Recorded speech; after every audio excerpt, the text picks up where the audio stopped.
माता रामो मत्पिता रामचंद्रः स्वामी रामो मत्सखा रामचंद्रः सर्वस्वं मे रामचंद्रो दयालुर नान्यम जाने नैव जाने न जाने। तुम्हा सर्वांना श्री रामनवमीच्या शुभेच्छा आणि आनंदाचं पानमध्ये मनपूर्वक स्वागत। मी भारती सहस्रबुद्धे। आज श्रीरामाच्या लंकेपर्यंतच्या प्रवासावर बेतलेल्या एका वेगळ्या पुस्तकाविषयी आपल्याला गप्पा मारायच्या आहेत। पुस्तकाचं नाव आहे रामाच्या पावलांवर पाऊल। या पुस्तकाच्या मूळ लेखकांनी भगवान श्रीराम जिथे जिथे गेले त्या प्रत्येक ठिकाणी जाण्याचा केलेला प्रयत्न आणि त्या प्रवासातील भन्नाट अनुभव म्हणजे हे पुस्तक। लेखक द्वयी विक्रांत पांडे आणि निलेश कुलकर्णी यांनी हा विलक्षण प्रवास केला आणि त्यावर इंग्रजीत पुस्तक लिहिलं।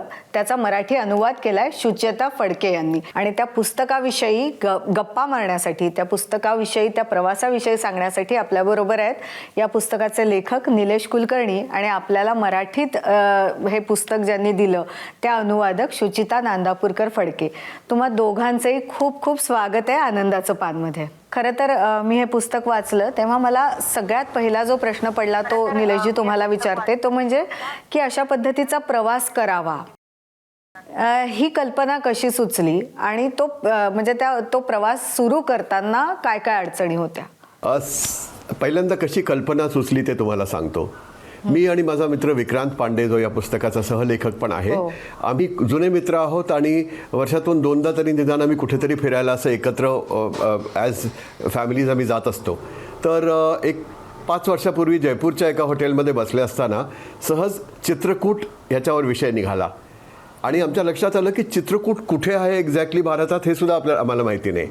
आणि फक्त ही कल्पना होती की चित्रकूटमध्ये रामायणाशी संबंधित काहीतरी चित्रकूटमध्ये झालं आहे, पण ते काय झालं ते आम्हाला माहीत नव्हतं। देन वी रिअलाइज की आपल्याला जाऊन बघायला काय हरकत आहे, आपण जाऊया तिथे एकदा, नाहीतरी आपण इतकं फिरत असतो एकत्र, पुढच्या वेळी आपण तिथं फिरायला जाऊ आणि तिथे रामायणाचा काय संबंध ते एकदा जरा काढूया। आणि मग डोक्यात अशी कल्पना आली की चित्रकूटला गेल्यावर आपण तिथे 1-2 दिवस राहू आणि तिथलं जे काही रामायणाबद्दल आपल्याला माहिती मिळेल ती आपल्याला माहीत नाही तशी बऱ्याच लोकांना माहीत नसेल, तर आपण त्याच्यावर काहीतरी एखादं आर्टिकल लिहून मे बी आउटलुक ट्रॅव्हलर किंवा असं कुठेतरी पाठवू। पण तिथं जे आम्ही 2 दिवसाकरता गेलो ते तिथे आम्ही 9 दिवस राहिलो आणि आम्हाला इतकी माहिती मिळाली रामायणासंबंधी की आमची एकदम सेन्स ऑफ एन्क्वायरी जागृत झाली की इथे एका जागी जर आपल्याला एवढी माहिती मिळते आहे की ती लिहून काढल्यावर जवळजवळ 10,000 शब्द होत आहेत, तर समजा आम्ही अशा प्रत्येक जागी गेलो जिथे तिथे रामायणाचा वनवास प्रभू रामचंद्रांचा घटित झाला होता, तर आपल्याला किती माहिती मिळेल आणि किती काही नवीन आपल्याला लोकांना सांगायला मिळेल। या दृष्टिकोनातून ही एक तऱ्हेने म्हणाल की हा चॅलेंज आम्ही घेतला आणि आम्हाला देवाचा आशीर्वाद लाभला की ते पुस्तक लिहिलं गेलं। ते आता इंग्रजी, हिंदी, गुजराती आणि मराठी 4 भाषात प्रकाशित झालं आहे, त्याची वेब सिरीज झाली आहे आणि त्याला best non fiction book of the year असं फिकीचं अवॉर्ड पण मिळालं आहे। पण ही सगळी प्रभू रामचंद्राची कृपा। त्याच्यावर चॅलेंजेस काय आले? चॅलेंजेस कित्येक आले, रस्त्यात पावलोपावली चॅलेंजेस होते, कारण जवळजवळ 15 महिन्यापर्यंत आम्ही महिन्यातून 10 दिवस ट्रॅव्हल करत होतो या पुस्तकाच्या मसुद्याच्या शोधामध्ये आणि वेगवेगळ्या जागी जात होतो। तर पहिला चॅलेंज म्हणजे एक्झॅक्टली जायचं कुठे, म्हणजे प्रत्येक जागी जिथे जिथे किंवदंती आहे तिथे तिथे प्रत्येक जागी तुम्ही नाही जाऊ शकत, कारण एकच जी रामायणातली घटना असते ती एक वेळा 3 जागी घटित होते असं कळतं। कोणी त्याला ओडिसामध्ये क्लेम करतं, कोणी केरळमध्ये करतं, कोणी महाराष्ट्रात करतं, कोणी दिल्लीत करतं, म्हणजे पंजाबमध्ये करतं। मग आता कुठे हुडकायचं त्याला, हा पहिला चॅलेंज होता। त्याच्याकरता एक डॉक्टर रामअवतार शर्मा म्हणून एक विद्वान आहेत, इन्कम टॅक्स कमिशनर होते, रिटायर्ड झाले ते, त्यांनी जवळजवळ 30 वर्ष ह्याच्यावर अभ्यास केला आहे आणि अभ्यास करून त्यांनी प्रभू रामचंद्र कुठे कुठे गेले आणि कुठे कुठे थांबले याच्यावर त्यांनी एक पुस्तक काढलं आहे। तर त्या पुस्तकामध्ये प्रवास वर्णन नाही आहे, रामायणाच्या गोष्टी नाही आहेत, फक्त ते एक कॉफी टेबल बुक आहे ज्याच्यामध्ये त्या जागा आहेत आणि एकेका वाक्यामध्ये तिथं काय घडलं ते आहे। तर ते आम्ही पुस्तकाचा त्यांच्या परमिशननी तो वापर केला आणि ज्या ज्या जागा त्यांनी दाखवल्या होत्या त्या सगळ्या जागांवर आम्ही गेलो आणि पाहिलं आणि तिथे लोकल लोकांशी बोललो आम्ही। तिथले जे साधू होते, तिथे जे पंडित होते मंदिरांमध्ये, तिथले जे वयोवृद्ध लोक होते किंवा कॉमन मॅन तिथला होता, या सगळ्यांना विचारलं त्या जागांबद्दल आणि त्यातून ज्या ज्या गोष्टी निर्माण झाल्या त्या आमचा प्रवास हा एक ट्रॅक आणि प्रभू रामचंद्रांचा, सीतामय्याचा आणि लक्ष्मणजीचा प्रवास वनवासामध्ये हा दुसरा ट्रॅक, असं ह्या पुस्तकामध्ये दोन्ही ट्रॅक एकत्र चालत आहेत। त्यामुळे आम्ही एका जागी जातो, आम्हाला काय झालं ते त्याच्याबद्दल आम्ही लिहिलं आणि त्याच्यानंतर प्रभू रामचंद्रांनी काय तिथे लीला केली ते आम्ही लिहिलं। असं करत करत ते पुस्तक पूर्ण झालं। तर ट्रॅव्हल करण्याच्या बऱ्याच चॅलेंजेस होत्या, कुठे राहायचं, कुठे जायचं, किती दिवस कुठे जायचं याचं ती कल्पना नव्हती. एखाद्या जागी आपण 1 दिवसाकरता जायचो आणि 3 दिवसाची जागा मिळायची. कित्येक वेळा त्या जागा हुडकून काढण्यामध्ये चॅलेंजेस आले, भाषेचे चॅलेंजेस आले, असे कित्येक चॅलेंजेस आले. पण मी जसं सांगितलं तसं हे पुस्तक आमच्या हातून व्हावं हे नियतीला मंजूर होतं आणि त्यामुळे हे पुस्तक झालं. खरं तर निलेशजी, हा प्रवासाबद्दल आणखीनही जाणून घ्यायचं आहे, पण शुचिताताई, तुमच्यापर्यंत हे मराठीत अनुवादासाठी कसं आलं? आणि ऐतिहासिक पुस्तकांच्या बाबतीतही तसंच असतं की अनुवादकाचं काम खूप महत्त्वाचं असतं, कारण ऐतिहासिक संदर्भ असतात. हे तर आता रामायणावर आधारित पुस्तक आहे. जसं आता निलेशजींनी सांगितलं, मी पुस्तक वाचलं की प्रत्येक याच्यात कथा येते त्या ठिकाणाबद्दलची. तर तुम्हाला मराठीत ते करताना काय चॅलेंजेस होते? तुमच्यासमोर काय आव्हान होतं? माझ्यापर्यंत पुस्तक कसं आलं तर रोहन प्रकाशनच्या तर्फे हे पुस्तक माझ्याकडे आलं. अनुवादक म्हणून काम करताना आम्हाला फारसा चॉईस नसतो की कोणतं करावं पुस्तक, कोणतं नाही. कारण मूळ पुस्तकाचे कॉपीराईट वगैरे इश्यूज असतात, ते साधा अनुवादकांना जमत नाहीत या गोष्टी. त्यामुळे प्रकाशकाने जेव्हा रामाच्या पावलांवर पाऊल हे पुस्तक दिलं करायला, तर उत्सुकता होती की रामायणावर आता काय ऐकायला मिळणार आहे, काय वाचायला मिळणार आहे. मराठी वाचकासाठी रामायण महाभारत हे खूप महत्त्वाचे विषय आहेत. अगदी काळजाला स्पर्श करून जाणारे विषय आहेत हे. कितीही वेळा रामायणाचं किंवा महाभारतातल्या वेगवेगळ्या कथा वाचल्या तरी आपलं पोट भरत नाही, समाधान होत नाही. अजून काहीतरी वाचावं असं वाटतं आणि प्रत्येक वाचनातून काहीतरी नवीन मिळतं. कधी कधी लक्षात येतं की आधी आपण गृहीत धरलेल्या गोष्टी तशा नाही आहेत. जसं या पुस्तकातनं लक्षात आलं की लक्ष्मण रेखा हे मूळ रामायणात नाहीच आहे कुठे. त्यामुळे थोडीशी उत्सुकता होती, थोडीशी धाकधूक होती की एवढं मोठं पुस्तक, एवढा मोठा विषय आपल्याला झेपेल का. शिवाय लेखकांची फारशी ओळख नव्हती, फारशी म्हणजे खरं तर अजिबात ओळख नव्हती. तर ते एक वेगळं दडपण अनुवादकाला असतं की आपण केलेला अनुवाद समोरच्यांना आवडेल का. आणि जेव्हा लेखकांना मराठी भाषा कळत असते तेव्हा दडपण थोडं अजून वाढतं. या व्यतिरिक्त म्हणाल ना तुम्ही, तर एकदा कामाला सुरुवात केली, अनुवादाला सुरुवात केली की मग कशाची भीती किंवा दडपण वाटत नाही. कारण अनुवादकाची भूमिका ही फक्त लेखकाच्या लेखनाशी प्रामाणिक राहण्याची असते. या अनुवाद प्रवासात जर मला कुठे कॉन्ट्रोवर्सी वाटली काही, किंवा मला काही एखादी गोष्ट पटली नाही, किंवा मला वाटलं की ही गोष्ट वेगळ्या पद्धतीने लिहायला हवी, तरी त्यावेळेस अनुवादक म्हणून मी हे कुठलेही मुद्दे माझ्या मनात येऊ देत नाही. कारण आमच्या समोर आलेलं पुस्तक हे लेखकाचं असतं आणि लेखकाच्या भाषेला, लेखकाच्या आशयाला न्याय देणं एवढंच आमचं काम असतं. मी नेहमी सांगते की एखादी गोष्ट समजा मला पटत नसेल, आवडली नसेल, तर मी ती लेखक म्हणून स्वतंत्रपणे लिहावी, अनुवादक म्हणून लेखकाच्या लिखाणात ढवळाढवळ करू नये. हा पहिला मुद्दा.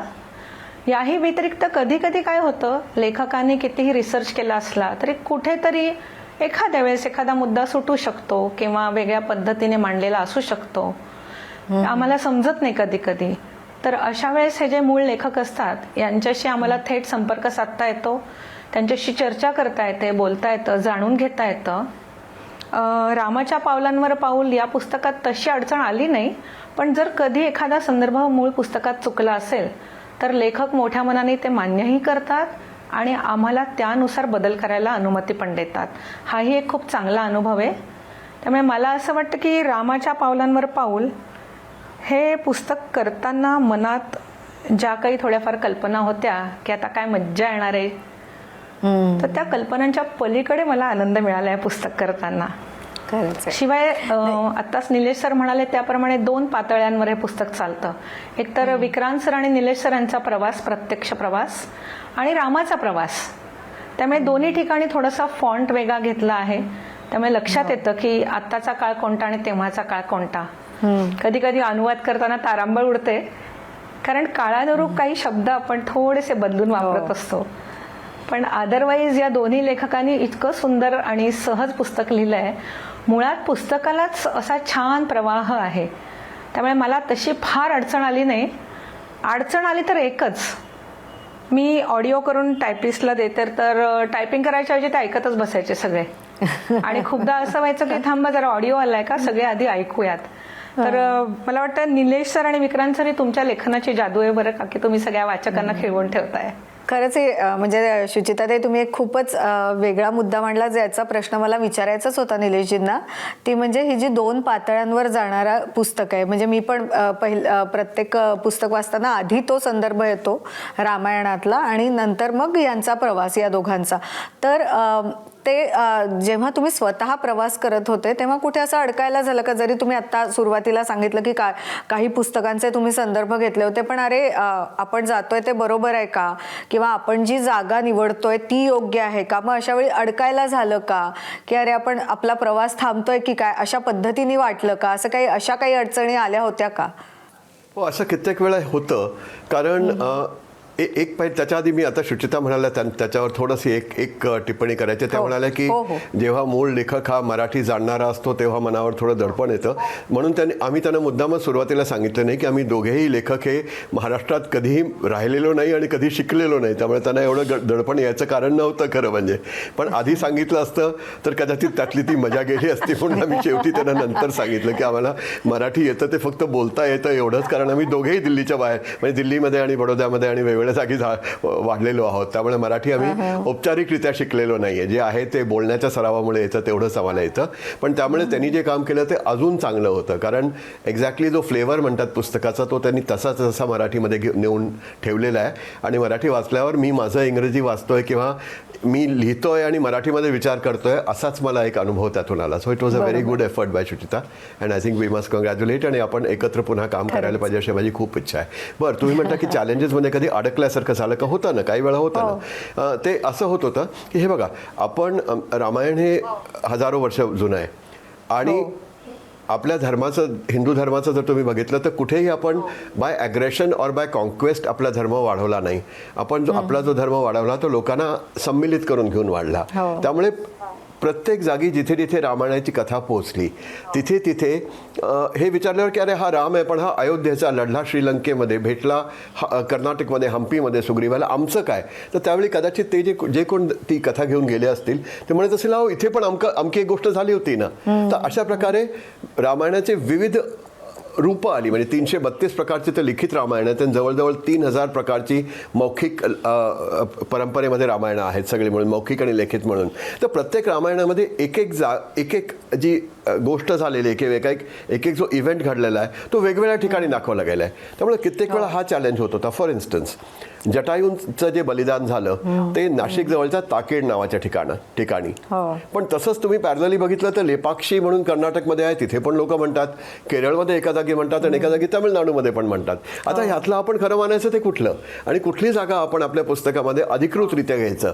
कारण कुठल्याही विधेमध्ये आपण जेव्हा काही एवढ्या महत्त्वाच्या विषयावर लिहितो किंवा बोलतो तेव्हा पूर्ण जबाबदारीने आपण ते करायला पाहिजे. आपण हलक्याने घेऊन ते नाही करू शकत, कारण आपली ती जबाबदारी असते आपल्या वाचकांच्या प्रती किंवा आपल्या ऐकणाऱ्यांच्या प्रती. म्हणून आम्हाला त्या प्रत्येक जागीचा इतिहास पाहावा लागला आणि डिटेलमध्ये जाऊन पाहावं लागलं. त्या 4ही जागांवर जाऊन त्या प्रत्येक जागच्या लोकांशी बोलावं लागलं आणि तेव्हा आमच्या लक्षात आलं की ॲक्च्युली हे स्थान हे ताकेडच आहे. तर अशा बऱ्याच जागी गोष्टी झाल्यात, अशा बऱ्याच जागी गोष्टी घडल्यात. कित्येक जागी असं होत होतं की काही जागा अशा जिथे आम्ही जात होतो त्या अशुभ मानल्या जात होत्या. फॉर इन्स्टन्स हम्पीजवळ जिथे वालीला बाण लागला आणि वालीनी प्राण सोडला, तर आम्हाला लांबून कोणीतरी दाखवलं की त्या नदीच्या पलीकडे त्या अमक्या जागी तो वालीनी प्राण सोडला, ती जागा आहे. तर ती मला पाहायची होती. पण ते जेव्हा केव्हा आम्ही कोणाला जाऊन तिथे आसपास विचारलं की ती कुठे आहे, तर लोकांनी तोंड फिरवलं आणि चालायला लागले आणि कुणीच आम्हाला सांगितले नाही. आणि शेवटी जेव्हा एका माणसाने सांगितलं, त्यांनी सांगितलं मला जर तुम्ही 500 रुपये द्याल तर मी तुम्हाला दाखवेन, पण लांबून दाखवेन, मी जाणार नाही. त्यांनी लांबून मला ती जागा दाखवली आणि मी तिथे बराच चिखल होता, जवळजवळ 100 मीटर. त्या चिखलामध्ये गुडघ्या जाऊन त्या जागेवर उभा राहिलो आणि मी जसंच त्या जागेवर उभा राहिलो तर तसंच तिथे लोक ओढत आली भागो भागो भागो आणि मी तिथून पळालो. मला वाटलं जानवर वगैरे काय आहे का त्याच्यामध्ये. आणि जेव्हा मी मूळ रस्त्यावर आलो त्यावेळी ती लोक माझ्याकडे धावत आले आणि म्हणाले आम्ही तुमचा आत्ता जीव वाचवला, कारण त्या ठिकाणी जो जाऊन उभा राहतो 7 दिवसाच्या आत त्याचा मृत्यू होतो. आता अशा किंवदंती कित्येक जागी आहेत ज्यामुळे लोक ती जागा कुठे आहे हे सुद्धा सांगायला आम्हाला तयार होत नव्हते. मग हुडकून, कोणाच्या मागे लागून, कधी कोणाला थोडासा प्रेशराईज करून त्या जागा हुडकून काढल्या, त्या जागांवर गेलो. बऱ्याच जागी अशा होतं की लोक येत नव्हते आमच्याबरोबर. एक अयोमुखीची गुफा आहे हम्पीजवळ, ती एक राक्षसणी होती जिने लक्ष्मणाला किडनॅप केलं होतं आणि त्याला खायचा प्रयत्न केला होता वगैरे. तर ती गुहाच कोणी दाखवत नाही. ते म्हणतात तिथे गेल्यावर ती आत खेचून घेईल आम्हाला, म्हणून तुम्ही त्याच्याजवळ जायचं नाही. पण आम्ही तिथपर्यंत जाऊन आलो. फॉर्च्युनेटली आम्हाला तिने काही फारसं लक्ष आमच्याकडे दिलं नाही, ही तिची कृपा. पण अशा खूप चॅलेंजेस आले आम्हाला त्यामध्ये, पण ते होत गेले, म्हणजे प्रवाहामध्ये होत गेले आणि त्याप्रमाणे पुस्तक घडत गेलं. निलेशजी, खरं तर मला आणखीन काही प्रश्न आहेत तुम्हाला विचारायचे, पण आता हे सगळं ऐकताना मला शुचिताताईंना प्रश्न विचारायचा आहे की मराठीत तर तुम्ही पहिल्या वाचक होत्या या पुस्तकाच्या, तर तुम्ही एक तो लक्ष्मण रेषेचा पण उल्लेख सांगितला, तसं आपल्या नेहमीच्या ज्या कल्पना असतात त्या कल्पना पुसल्या गेल्या किंवा कल्पनेच्या पलीकडलं असं आणखीन काय मिळालं तुम्हाला या पुस्तकातनं? पुस्तकात आपल्या कल्पनेच्या पलीकडचे अनेक प्रसंग आहेत. अगदी खरं सांगू का, मला हे पुस्तक करून 7-8 महिने झाले, त्यामुळे तितक्या स्पष्टपणे नाही आठवत. पण काकभूषणटीचा जो उल्लेख केला ना यांनी, तो थोडासा कुठेतरी आठवत होता. पण यांच्या पुस्तकात काकभूषणटीला यांनी बरंच महत्व दिले, तर असं लक्षात आलं की एवढं महत्व दिलेलं आपण पहिल्यांदाच वाचतोय कुठेतरी. दुसरं म्हणजे आत्ता ज्या प्रसंगाचं निलेशने वर्णन केलं त्या प्रसंगाची पण मला खरंच मजा वाटली, कारण त्या संदर्भात मी काही वाचलंच नव्हतं आणि माझ्या अंगावर काटा आला बरं निलेश. पहिल्यांदा ते वाचताना तर आलाच, आणि अनुवादाला सुरुवात करेपर्यंत 4दा वाचलेलं असतं, त्या प्रत्येक वेळेस तो तसाच काटा येत गेला. आणि ज्या क्षणी मी अनुवाद केला त्या विशिष्ट पॅरेग्राफचा, की तुम्ही तिथे जाऊन उभे राहिलात आणि लोक धावत आले, माझ्या अंगावर सरसरून काटा येत होता अनुवाद करताना. नंतर एके ठिकाणी तुम्ही लिहिलंय बघा की सीता तिला गर्भवती असते आणि राम तिचा त्याग करतात आणि त्या एका गावात तिला आश्रय मिळत नाही, मग तिथे गहू पिकत नाही असा तुम्ही उल्लेख केला आहे. तर अशा सारख्या अनेक लोककथा आपल्याला माहित नाहीत असं माझ्या लक्षात आलं. म्हणजे मूळ रामायण आणि महाभारताचा सगळा ढाचा आपल्याला माहिती आहे, पण त्याच्या अनुषंगाने ज्या काही सुंदर लोककथा जोडलेल्या असतात त्या माहीत नाहीत. आणि तिसरी गोष्ट म्हणजे आत्ताच मी तामिळनाडूला त्या जटायू पार्कमध्ये गेले होते. निलेश, आठवतं ना मी तुम्हाला फोन केला तिकडनं की हाच तो जटायू आहे का? तर मला लक्षात आलं की हा तो जटायू नाहीये, नाशिक जवळ घडलं ते सगळं.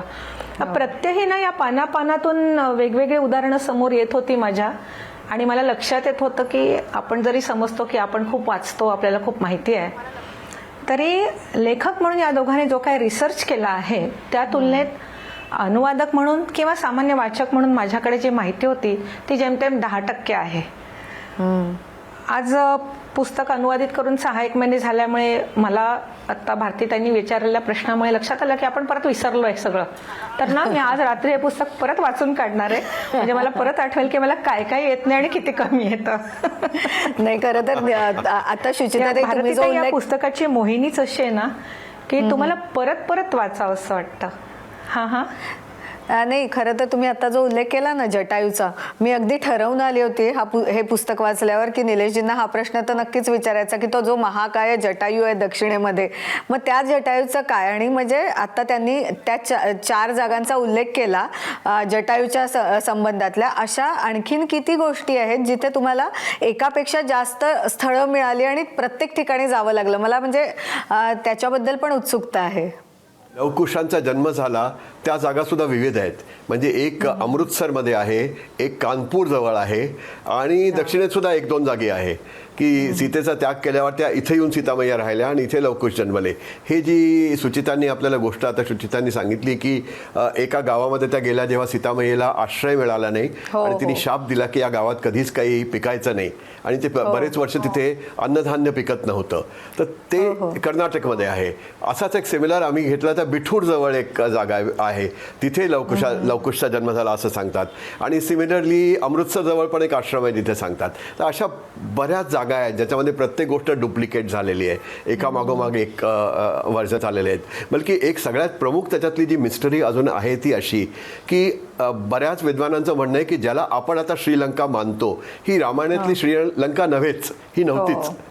त्याच्यामागचं कारण आहे की आपल्याला माहिती आहे की हनुमानाने भारताच्या दक्षिण मोस्ट जे जागा होती तिथून त्यांनी 100 योजन ही एक उडी मारली.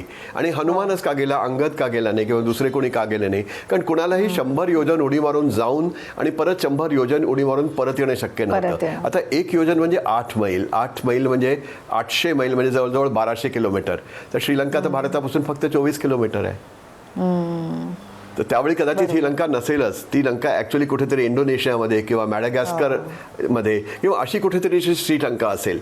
तर असं पण एक विद्वानांचं मत आहे. पण आम्ही तूर्त ते ह्या श्रीलंकेला श्रीलंका मानूनच पुढे त्याच्यात सगळा रिसर्च केला. आणि त्याच्याकरता आम्ही जेव्हा श्रीलंकेला गेलो तेव्हा आम्हाला कळलं की त्यावेळची श्रीलंका आणि आजची श्रीलंका ह्याच्यामध्ये आकारामध्ये खूप फरक आहे. ही श्रीलंका फक्त 1.0 हिस्सा आहे आता, बाकी सगळी पाण्याखाली बुडाली आहे. आणि ती 9 गुणा अजून चारी बाजूला वाढलेली होती. आणि त्याप्रमाणे ती श्रीलंका ॲक्च्युली बरीच मोठी होती. त्यामुळे ती 100 योजनची जी ती उडी त्यांनी मारली ती मारावी लागली त्याला. अशा बऱ्याच गोष्टी नवीन नवीन लक्षात आलेल्या आहेत. फॉर इन्स्टन्स रावणाचा जे राज्य होतं त्याच्यामध्ये आपण म्हणतो की 3 लोको के स्वामी थे. 3 लोक म्हणजे श्रीलंकेच्या खालचा हिस्सा आणि श्रीलंकेच्या वरचा हिस्सा असे ते 3 लोक होते. म्हणजे जवळजवळ हिमालयापर्यंत त्यांनी जाऊन कुबेराला पराजित केलं होतं आपल्या सावत्र भावाला. तर तिथपर्यंत. आणि जनस्थान हे नाशिक जवळ जिथे खरदूषण होते आणि शूर्पणखा होती ती रावणाच्या राज्याची नॉर्दर्न मोस्ट टिप होती. सगळ्यात उत्तरी भाग तो होता. आणि दक्षिणेमध्ये अजून ते किती मोठं होतं ते कोणालाच माहिती नाही. तर अशा कित्येक गोष्टी नवीन नवीन आहेत ज्या आम्हाला कळल्या त्याच्यातून. आणि त्याच्यामुळे ज्ञानवर्धन पण झालं, चांगलं पण वाटलं. आणि लोकांसमोर ते आणण्यामध्ये आम्हाला एक आनंद मिळाला की आपण लोकांच्या ज्ञानामध्ये काहीतरी भर टाकतोय आपल्या कामाने असं.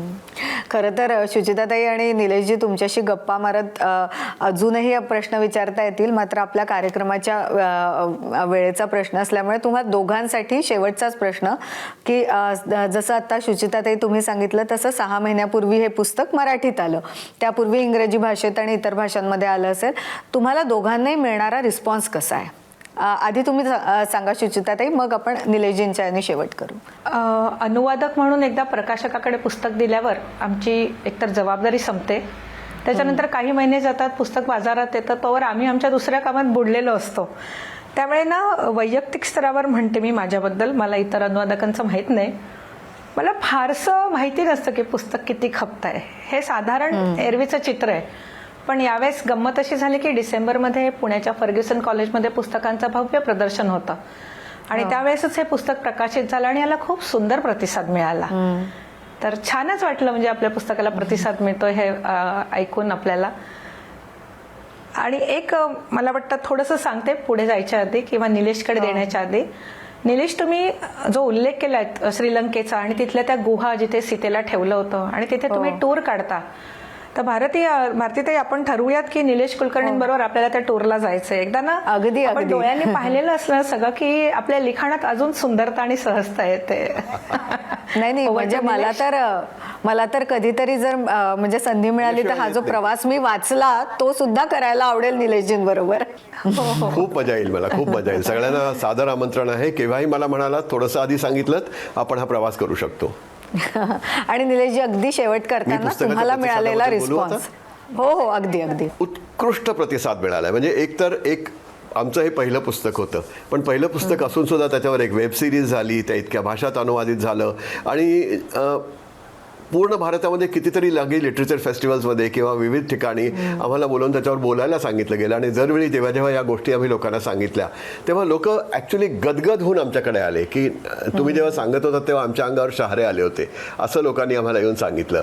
नंतर पुस्तक वाचलेल्या बऱ्याच वाचकांनी ही प्रतिक्रिया व्यक्त केली की जेव्हा आम्ही वाचत होतो ते पुस्तक तेव्हा असं वाटत होतं की तुम्ही समोर उभे राहून आम्हाला ही गोष्ट सांगताय आणि आम्ही ती गोष्ट बसून ऐकतोय असं वाटत होतं. असा खूप प्रतिसाद लोकांकडून मिळाला. तर पॉडकास्टमध्ये वगैरे सुद्धा जवळजवळ मला वाटतं 7-8 लाख लोकांनी तरी पॉडकास्ट पाहिलेले आहेत त्याच्यावरचे. आणि लिटफेस्टमध्ये पण जवळजवळ 30-40 जागी जाणं आणि त्याच्यावर बोलणं झालंय. त्यामुळे प्रत्येक जागी लोक मंत्रमुग्ध होऊन रामाची ही कहाणी ऐकत असतात. आणि कुठेतरी त्याच्यामध्ये प्रभू रामचंद्रांची लीला, त्यांची किमया आणि त्यांचा आशीर्वाद आहे की ज्याच्यामुळे सरस्वती आमच्या तोंडून त्या गोष्टी मधून घेते. नाही खरंच निलेशजी तुम्हीच प्रवास केलाय, पण जसं सांगितलं की तो प्रवास आम्हीच केल्याचा जो काही विलक्षण अनुभव तुम्ही दिलेला आहे त्याबद्दल खूप आभार. शुचिताताई तुमचेही आभार. तुमच्या दोघांमुळे म्हणण्यापेक्षा तिघांमुळे, विक्रांत पांडे आणि तुम्ही दोघं यांच्यामुळे हा एक वेगळा प्रवास आम्हाला वाचायला मिळाला, म्हणून खूप खूप आभार. आणि आज आनंदाचं पानमध्ये तुम्ही वेळ दिलात त्यासाठी आभार. खूप खूप धन्यवाद. गेल्या आठवड्यात आपण प्रश्नमंजुषा स्पर्धा घेतली होती, त्याचे निकाल सांगतायत संजय भास्कर जोशी. रसिक हो नमस्कार.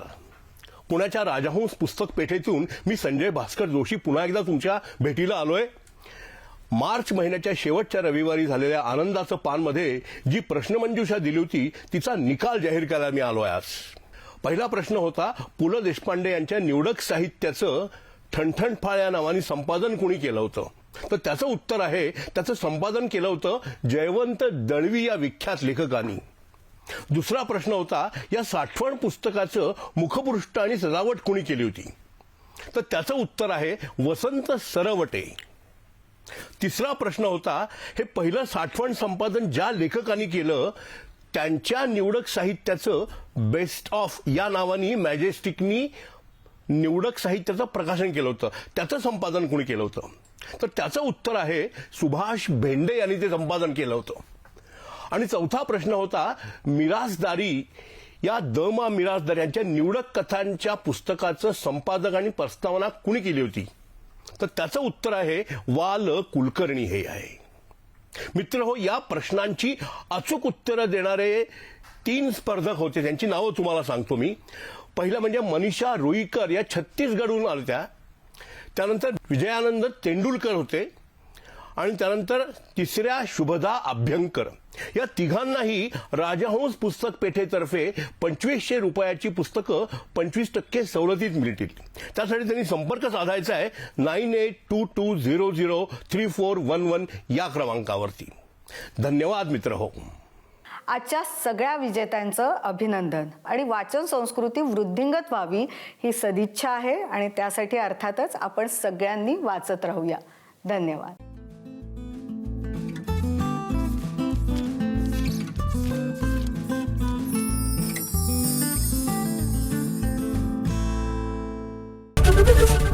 एबीपी माझा, उघडा डोळे बघा नीट.